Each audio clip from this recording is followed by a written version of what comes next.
ஒரு அரசனுக்கு திடீர்னு ஒரு நாள் சந்தேகம். புலவரை கூப்பிட்டார்.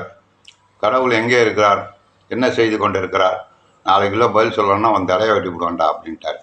அவன் பயந்து போய் வீட்டுக்கு போட்டான். உடம்பு சரியில்லாமல் ஜுரமே வந்துட்டு. பேத்தி கேட்டா, என்ன பிரச்சனை தாத்தான்னு விவரத்தை சொன்னார். நான் போகிறேன் நாளைக்கு அரசன்ட்டேன்னா. நாள் போனான். அரசன் கேட்டான், எங்கே அவங்க தாத்தா உடம்பு சரியில்லை, நீ எதுக்கு வந்த, உன் கேள்விக்கு பதிலை சொல்ல அப்படின்னா. சரி, கடவுள் எங்கே இருக்கிறார், ஒரு மெழுகுவத்தியை கொண்டான்னு கொளுத்தி வச்சுது. எந்த திசை எங்கே பக்கம் அடிக்குது, நாலா பக்கம் அடிக்குது. அதே போல் நாலா பக்கம் கடவுள் இருக்கிறார். அப்படியா, சரி, என்ன செய்து கொண்டு இருக்கிறார் கடவுள். ஒரு நிமிஷம், நான் அரசனாக மாறணும். ரைட்டு, ஓகே, நீ தான் அரசன் பயிலேண்டு அப்படின்னு தூக்கி வச்சா. இந்த மன்னனை நாடு கடத்துக்கிட்டான்.